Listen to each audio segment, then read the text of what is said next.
Hello friends, एक बार फिर आपको बहुत बहुत स्वागत है आपकी अपनी यूट्यूब चैनल डीएलएड बाला में। और दोस्तों आज हम आपके लिए लेकर हाजिर हो चुके हैं डीएलएड द्वितीय सेमेस्टर यानी कि सेकेंड सेमेस्टर के 5वें प्रश्न पत्र को। और ये होता है आपका सामाजिक अध्ययन का। इसमें सबसे पहले आपको पता ही होगा 15 ऑब्जेक्टिव क्वेश्चन रहते हैं, उसके बाद 15 वेरी शॉर्ट आंसर टाइप और उसके बाद 10 आपके शॉर्ट आंसर टाइप क्वेश्चन आपको मिल जाते हैं। ये मॉडल पेपर आपके लिए परीक्षाओं के लिए बहुत ही ज़्यादा उपयोगी सिद्ध होने वाला है। निश्चित रूप से इस मॉडल पेपर से आपको डायरेक्टली परीक्षा में जो क्वेश्चन है वो देखने के लिए मिल सकते हैं। इसके साथ साथ हमने अभी तक आपको इससे पहले के जो पहले, दूसरे और तीसरे और चौथे प्रश्न पत्र हैं, इन सभी पेपरों के मॉडल पेपर आपको इसी चैनल पर उपलब्ध करा दिए गए हैं, जिनकी प्लेलिस्ट भी हमने आपको बनाकर दे दी है। तो अगर अभी तक आपने पिछले सब्जेक्ट के मॉडल पेपर अटेंड नहीं किए क्लास, तो तुरंत चैनल पर जाकर देख लीजिए, वो भी आपके लिए बहुत ही ज़्यादा उपयोगी सिद्ध होगी। साइंस और मैथ की क्लासेस, इसके अलावा फर्स्ट पेपर और सेकेंड के पेपर की क्लासेस भी आपके लिए बहुत ज़्यादा इंपॉर्टेंट साबित होंगी। तो चलिए दोस्तों, ज़्यादा टाइम ना वेस्ट करते हुए आज की इस क्लास को स्टार्ट करते हैं। और आज की क्लास का पहला प्रश्न आपके सामने स्क्रीन पर है। निजी और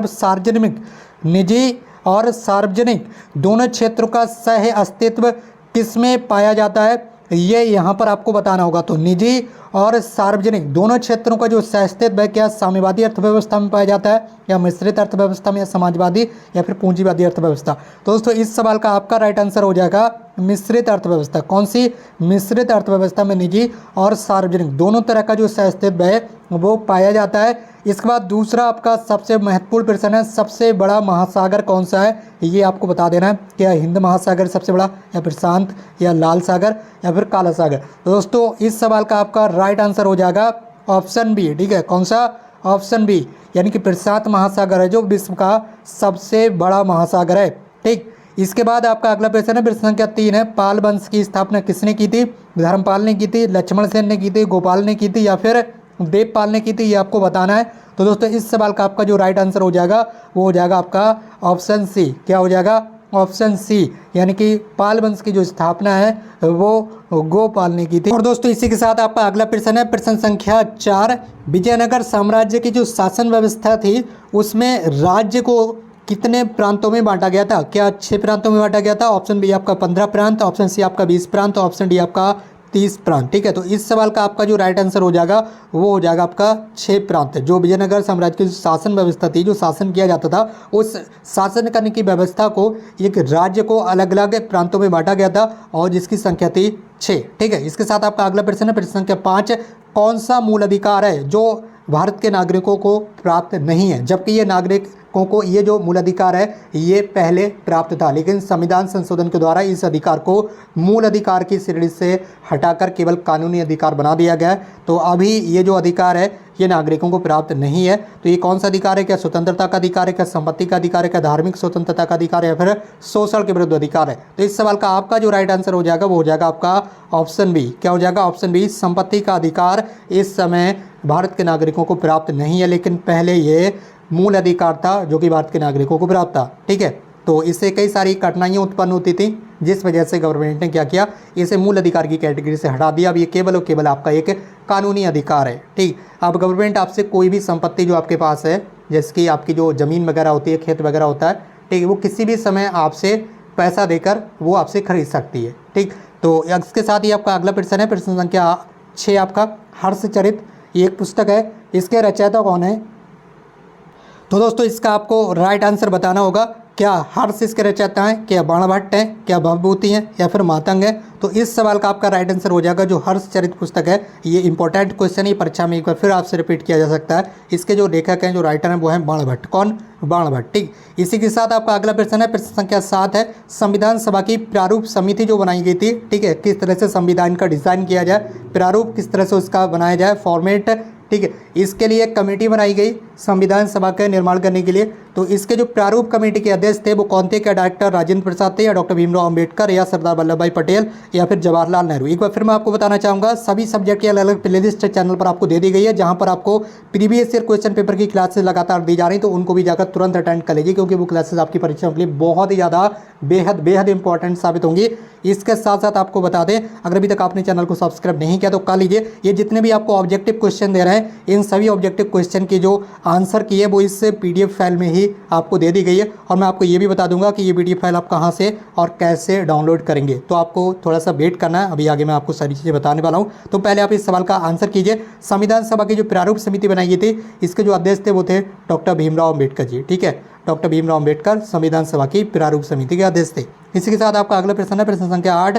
चीनी यात्री जो था व्हेन-त्सांग, ये किस उद्देश्य से भारत आया था, ये यहाँ पर आपको बता देना है। आखिर जो व्हेन-त्सांग था चीनी का रहने वाला था, ये एक यात्री था जो कि भारत में आया था। इसका उद्देश्य क्या था भारत आने का? क्या बौद्ध धर्म ग्रंथों की प्रतियां प्राप्त करने के लिए, या नालंदा विश्वविद्यालय में अध्ययन करने के लिए, क्या भारतीयों के जीवन का अध्ययन करने के लिए, या फिर भारत में चीनी राजदूत का कार्य करने के लिए? तो जो चीनी यात्री व्हेन-त्सांग था ये बौद्ध धर्म ग्रंथों की प्रतियां प्राप्त करने के लिए आया था, बौद्ध धर्म ग्रंथों के बारे में जानने के लिए आया था। तो इस सवाल का आपका राइट आंसर हो जाएगा आपका ऑप्शन ए। क्या हो जाएगा? ऑप्शन ए, बौद्ध धर्म ग्रंथों की प्रतियां प्राप्त करने के लिए। इसके साथ आपका अगला प्रश्न है, प्रश्न संख्या 9 है। जो मूंगफली होती है जिसे आप बड़े चाव से खाते हैं मूंगफली, ठीक है, ये मूंगफली जो होती है आपकी, इस मूंगफली को खेती करने के लिए सबसे अधिक उपयुक्त मिट्टी कौन सी होती है? क्या काली मिट्टी हो जाती है, क्या लाल मिट्टी होती है, क्या लेटराइट मिट्टी होती है, क्या चिकनी मिट्टी हो जाती है? ये यहाँ पर आपको बता देना है। तो इस सवाल का आपका राइट आंसर हो जाएगा ऑप्शन ए। क्या हो जाएगा?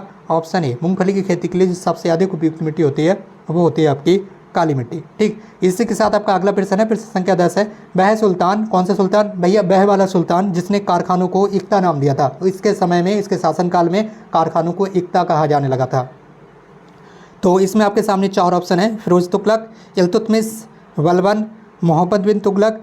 तो इस सवाल का आपको राइट आंसर बताना है।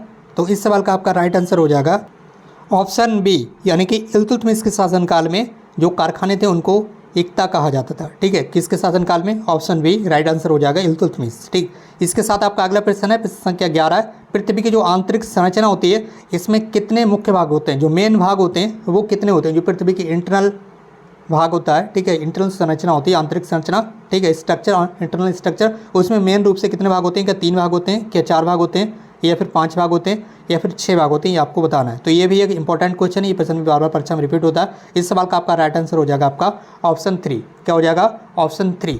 तो पृथ्वी की जो आंतरिक संरचना होती है उसमें टोटल मुख्य रूप से 3 भाग होते हैं, ये यहाँ पर आपको बताना है। ठीक, इसके साथ आपका अगला प्रश्न है, प्रश्न संख्या 12। विश्व की दुनिया की सबसे लंबी नदी। जितने भी नए भाई बने तुरंत चैनल को सब्सक्राइब करके जुड़ जाए, क्योंकि यहाँ पर आपको हर सब्जेक्ट के मॉडल पेपर लगातार दिए जा रहे हैं। तो सभी भाई बहन हमारे साथ बने रहें, परीक्षा तक धुआंधार तरीके से आपको तैयारी कराई जाएगी।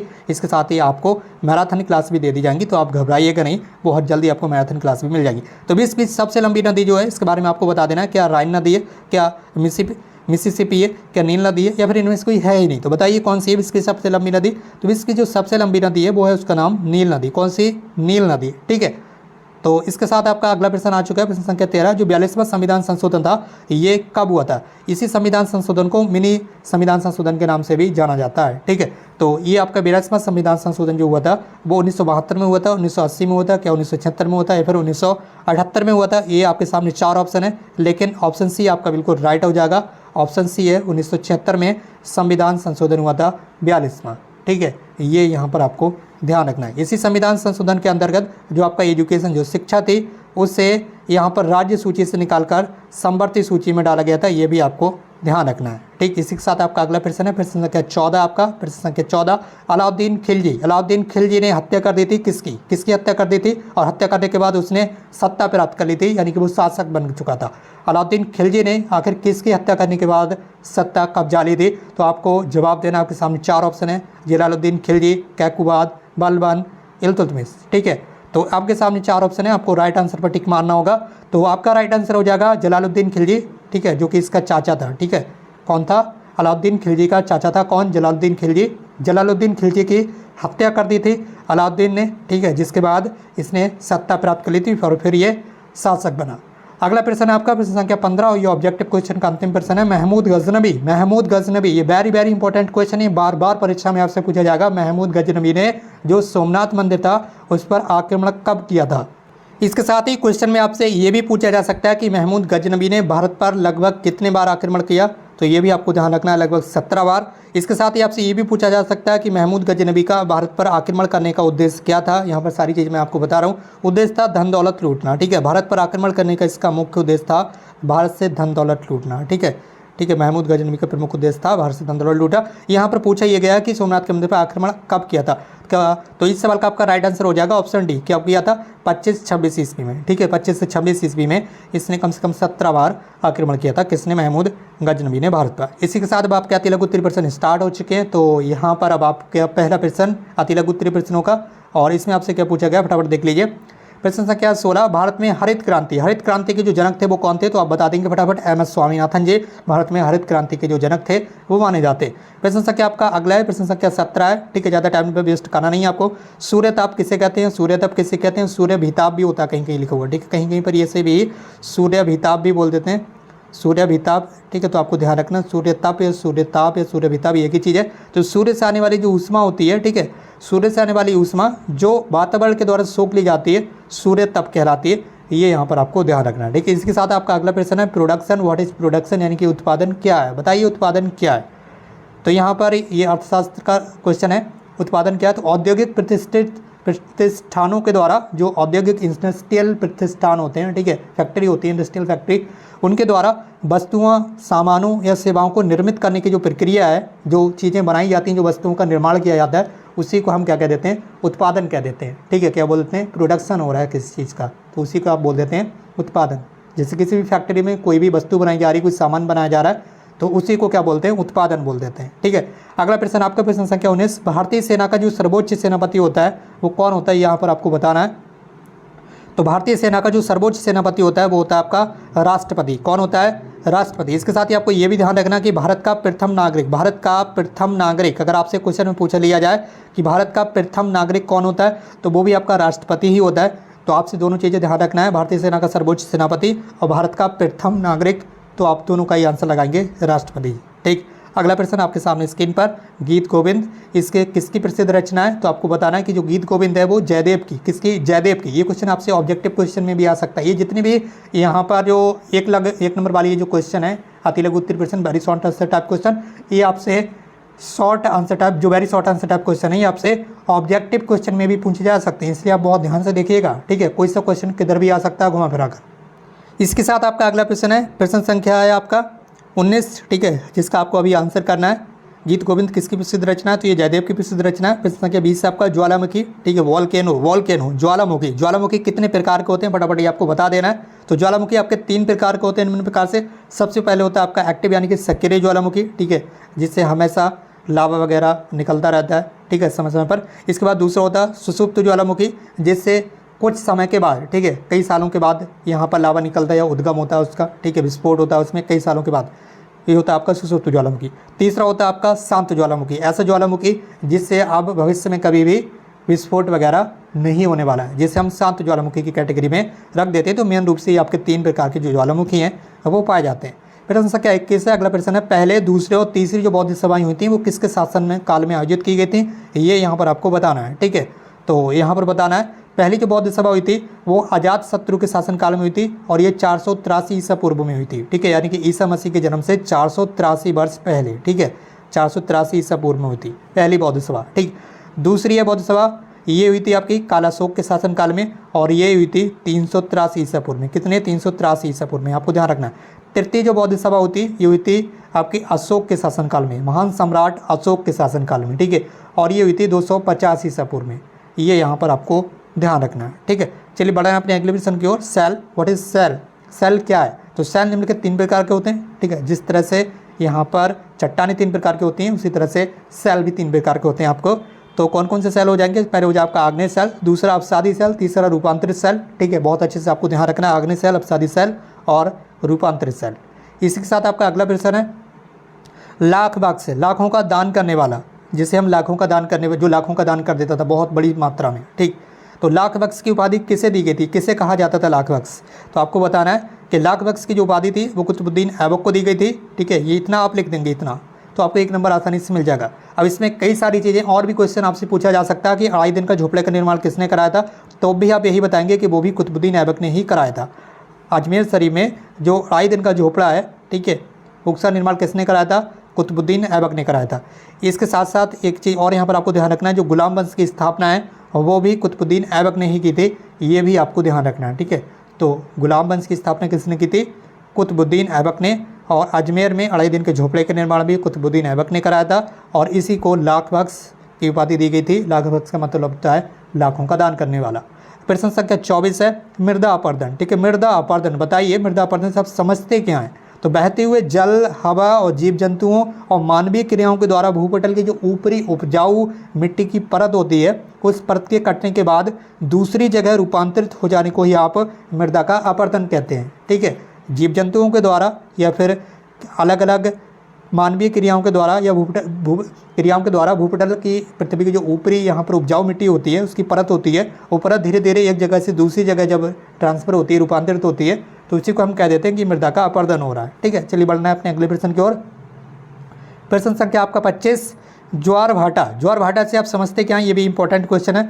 तो सूर्य और चंद्रमा की गुरुत्वाकर्षण शक्ति के कारण, ठीक है, सूर्य और चंद्रमा की जो गुरुत्वाकर्षण शक्ति होती है उसके कारण प्रतिदिन नियमित रूप से समुद्र तल के, ठीक है, ताल नहीं, ये तल होगा यहाँ पर, समुद्र तल के, ठीक है, समुद्र तल के ऊपर उठते जल को ज्वार और नीचे गिरते हुए जल को आप भाटा कह देते हैं। बस इतना आपको ध्यान रखना है। सूर्य और चंद्रमा की गुरुत्वाकर्षण शक्ति के कारण प्रतिदिन, ठीक है, समुद्र तल नियमित रूप से ऊपर उठता है, उसे ज्वार कह देते हैं, और जब वो नीचे गिरता है समुद्र तल का पानी, ठीक है, तो उसे हम भाटा कह देते हैं। ठीक है, तो इस तरह से आपका इस सवाल का राइट आंसर हो जाएगा। अगला प्रश्न है प्रश्न संख्या 26 से अजंता की जो गुफाएं हैं वो वर्तमान यानी कि इस समय भारत के किस राज्य में स्थित हैं? तो आप बता देंगे ये महाराष्ट्र राज्य में स्थित हैं। ठीक है, अजंता की जो गुफाएं हैं वो कौन से राज्य में? महाराष्ट्र राज्य में। प्रश्न संख्या 27 है मोहम्मद साहब के 5 सिद्धांतों में जकात का अर्थ स्पष्ट कर दीजिए। जो मुस्लिम धर्म में, इस्लाम धर्म में जो जकात दी जाती है उसका मतलब क्या होता है? तो वर्ष में यानी कि साल में एक बार अपनी वार्षिक कमाई का, जो भी जितना भी आप कमा रहे हैं, ठीक है, चाहे कितना भी कमाते हो, उसका 2.5%, ठीक है, 100 रुपये पे 2.5 रुपये, 100 रुपये पे 2.5 रुपये, 2.50 रुपये। तो ये जो 2.5% होता है ये दान करना ही जकात कहलाता है। ठीक है, तो एक वर्ष में जो भी कमाई करता है व्यक्ति मुस्लिम समुदाय में, इस्लाम धर्म में, उसका 2.5% दान करना ही जकात कहलाता है। अगला प्रश्न आपके सामने स्क्रीन पर आ चुका है। प्रश्न संख्या आपका 27 पैरोजी और एपोजी है क्या? बताइए आप हमें, पैरोजी और एपोजी से आप क्या समझते हैं? समझते हैं क्या आखिर आकर पैरोजी एपोजी से? तो जब चंद्रमा की सापेक्षिक स्थिति, जब चंद्रमा बोले तो मून, ठीक है, ये जो मून है, जब इसकी सापेक्षिक स्थिति पृथ्वी की तरह, पृथ्वी मान लीजिए ये है, ठीक है, ये है अर्थ, ये अर्थ, जब चंद्रमा की सापेक्षिक स्थिति पृथ्वी से सर्वाधिक निकट होती है, बिल्कुल पास हैं। कैसे ही? बिल्कुल पास, बहुत ज़्यादा पास होते हैं। जब सबसे पास में होते हैं तो इसी अवस्था को आप पैरोजी कह देते हैं। बिल्कुल इसी अवस्था को आप कह देंगे पैरोजी, कह दिया पैरोजी। ठीक है, जब ये दोनों पास हैं, दोनों बिल्कुल आपस में पास हैं, ठीक है, तो इस अवस्था को, इस कंडीशन को बोल देते हैं आप पैरोजी कहा जाता है। और जब चंद्रमा की सापेक्षिक स्थिति इसका बिल्कुल अपोजिट हो जाएगा, जब चंद्रमा खूब दूर होगा, बहुत ज़्यादा दूर होगा, और पृथ्वी भी बहुत ज़्यादा दूर होगी, जब सर्वाधिक दूरी पर होते हैं, ये बहुत ज़्यादा दूर होते हैं जब सर्वाधिक, ठीक है, यानी कि इससे ज़्यादा दूर ये नहीं हो सकते। तो जब इनकी सर्वाधिक दूरी होती है, तो जब सर्वाधिक दूरी होती है तो उस सर्वाधिक दूरी को ही आप एपोजी कह देते हैं। क्या बोलते हैं? एपोजी, ठीक है, एपोजी, ये सर्वाधिक, सबसे अधिक ये क्या है? दूर है। ठीक है, तो इस कंडीशन को हम बोल देंगे यहाँ पर एपोजी। ठीक है, ये पीडीएफ फाइल आप डाउनलोड कर सकते हैं हमारे टेलीग्राम ग्रुप से। टेलीग्राम ग्रुप की लिंक इस वीडियो के कमेंट बॉक्स में दी गई है। एक बार फिर बताना चाहेंगे, इस वीडियो के कमेंट बॉक्स में टेलीग्राम ग्रुप की लिंक दी गई है, वहाँ से आप इस पीडीएफ फाइल को डाउनलोड कर लीजिए और दोबारा से इन क्वेश्चन को रीड कर लीजिए, पढ़ लीजिए, तो आप आसानी से इन क्वेश्चन को याद कर पाएंगे। बाकी अगला प्रश्न है प्रश्न संख्या 29 है चंद्रगुप्त मौर्य का जन्म कब हुआ था? तो आपको बताना है चंद्रगुप्त मौर्य का जो जन्म था 345 ईसा पूर्व, यानी कि ईसा मसीह के जन्म से 345 वर्ष पहले मौर्य वंश के क्षत्रिय कुल में होता। ये यहाँ पर आपको ध्यान देना है। और दोस्तों इसी के साथ आज की क्लास का अति लघु उत्तरीय प्रश्नों का ये अंतिम प्रश्न है, सल्तनतकालीन प्रथम महिला शासिका कौन थी? सल्तनतकालीन प्रथम महिला शासिका, ठीक है, महिला शासिका कौन थी, ये यहाँ पर आपको बताना। तो सल्तनत काल की जो पहली शासिका थी वो थी रजिया सुल्तान, जिनका शासनकाल था 1236 से 1246 ईस्वी, यानी कि लगभग 10 वर्ष तक। ठीक है, तो ये पहली महिला शासिका थी। इसके साथ ही आपके लघु उत्तरीय प्रश्न है। ठीक है, तो मैंने आपको बता दिया, इस पीडीएफ फाइल को आप डाउनलोड कीजिए और इन वाले प्रश्न को आप खुद से रीड कीजिए एक बार। ठीक है, तो अभी ज़्यादा टाइम है नहीं आपके पास, तो पीडीएफ फाइल आप डाउनलोड कर लेंगे, आसानी से इन क्वेश्चंस के आंसर को आप पढ़ लीजिए। पीडीएफ फाइल मैंने बता ही दिया है, टेलीग्राम ग्रुप पर उपलब्ध है पीडीएफ फाइल, और टेलीग्राम ग्रुप की लिंक मैंने इस वीडियो के कमेंट बॉक्स में दे दी गई है। ठीक है, टेलीग्राम ग्रुप की लिंक इस वीडियो के कमेंट बॉक्स में, वहाँ से आप जाएंगे, इस पीडीएफ फाइल को डाउनलोड कर लीजिए और जो लघु उत्तरी वाले प्रश्न है इन्हें आप खुद से रीड कर लीजिए, जिसके चंद्र ग्रहण सूर्य ग्रहण में अंतर बता दीजिए। इनकी डेफिनेशन भी यहाँ पर लिख कर दे दी गई है। तो अगर आपसे पूछ लिया जाए चंद्र ग्रहण क्या है, सूर्य ग्रहण क्या है, तो उसे आप बता देंगे। जो मौलिक कर्तव्य है हमारे संविधान में उनके बारे में यहाँ पर बताया गया, तो इन क्वेश्चन को आप आसानी से देख लीजिए। इसके अलावा प्राथमिक शिक्षा के लिए शिमला का जो शिक्षा सम्मेलन था उसमें क्या विचार भी व्यक्त किए गए थे। तो इसके अलावा आपका लोकतंत्रात्मक गणराज्य से आप क्या समझते हैं, अपशिष्ट पदार्थ क्या होते हैं, अपशिष्ट क्या होते हैं, इसके बारे में यहाँ पर ये क्वेश्चन है। तो ये क्वेश्चन को आप अच्छे से देख लीजिए। सिकंदर के आक्रमण का भारत पर क्या प्रभाव पड़ा, ये भी आपको बताना है। इसके अलावा नीचे आ जाना है। यहाँ पर अगला प्रश्न आपका, गुप्त काल को स्वर्ण युग का क्यों कहा जाता है। तो इसमें पढ़ने के लिए आपको इस पीडीएफ फाइल को डाउनलोड कर लेना है। ठीक है, ये लॉन्ग आंसर है, यानी कि लघु उत्तरी प्रश्न है। तो अगर पूरा पढ़कर यहाँ बताया जाएगा तो क्लास लंबी होगी, और कई सारे स्टूडेंट्स लॉन्ग क्लास को देखना नहीं चाहते हैं, इसलिए मैंने पीडीएफ फाइल आपको दे दी है। फ्री ऑफ कॉस्ट है, ऐसा नहीं कि कुछ कहा जाता हो आपसे, कोई आपको डांटेगा नहीं, फटकारेगा नहीं। ये PDF file free of cost है, टेलीग्राम से जाकर आपसे डाउनलोड कर लीजिए। अंतिम वर्जन है, इस्लाम धर्म के संस्थापक पर एक संक्षिप्त टिप्पणी भी आपको लिखना है।